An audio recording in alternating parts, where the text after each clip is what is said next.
So Quentin, when we hear about a Quentin Tarantino Western, perhaps what we get in Django is perhaps what we wouldn't expect, having that aspect of slavery and that dark historical undercurrent changes the tone of the movie, doesn't it? Yeah, for sure.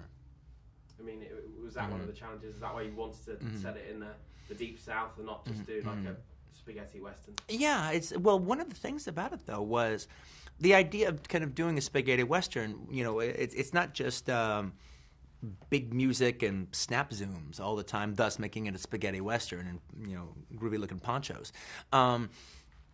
You know, it's the landscape that the spaghetti westerns really come across with. It's always just like a very brutal version of the West. On one hand, more realistic than most of the westerns being made at that time in Hollywood. You know, at that time in the '60s.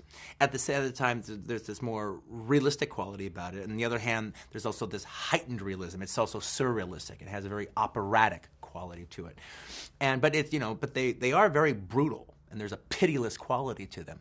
So in trying to think of an American equivalent of that, I just thought the slave times during the antebellum South, you know, especially from the point of view of a black character. I mean, you talked there about the scale of them. Is this the biggest movie you've ever shot with the scale and the vistas and the horses and the extras? Yeah, I think that I think that. I mean, you know, it's still hard to, you know,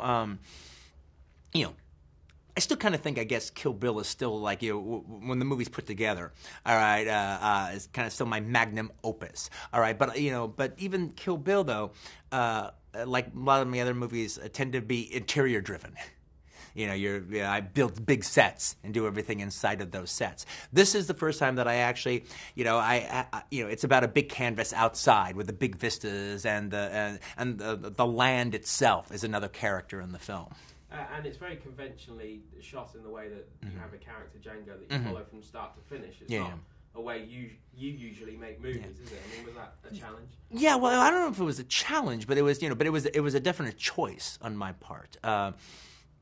One, I've been doing that style for quite a while now, so I thought it would be good to actually come up with a story where the most dramatic aspect, you know, the most dramatic way of telling the story would be to go on one character's journey from beginning to end and not break their perspective, as opposed to mucking about where I have a bunch of different characters and you have this section and then all of a sudden we go to another section when you see the story from a different point of view. I thought the emotion of the movie would draw from Django at the very beginning of the movie being on that chain gang to Django at the very end of the movie being on his horse with what happens having happened.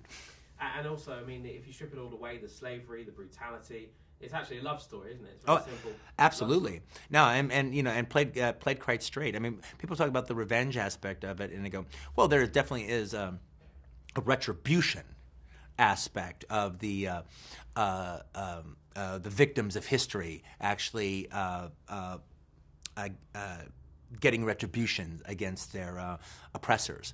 But Django's journey is not a journey of vengeance that he's going on. He's actually going to save his wife from this hell. And just finally, I've got to ask you, 3 Oscar nominations. I think 5. We got 5. 5, and with the technical ones as well. I mean, what's your initial reaction? I was very gratified. I mean, you don't make movies to get Oscar nominations, or do you? Well, it's always a nice thing to get, by all means. And when you look ahead, certainly Christoph Waltz talks to me about his performance, and worthy of the Oscar in many respects. Oh, absolutely, he is.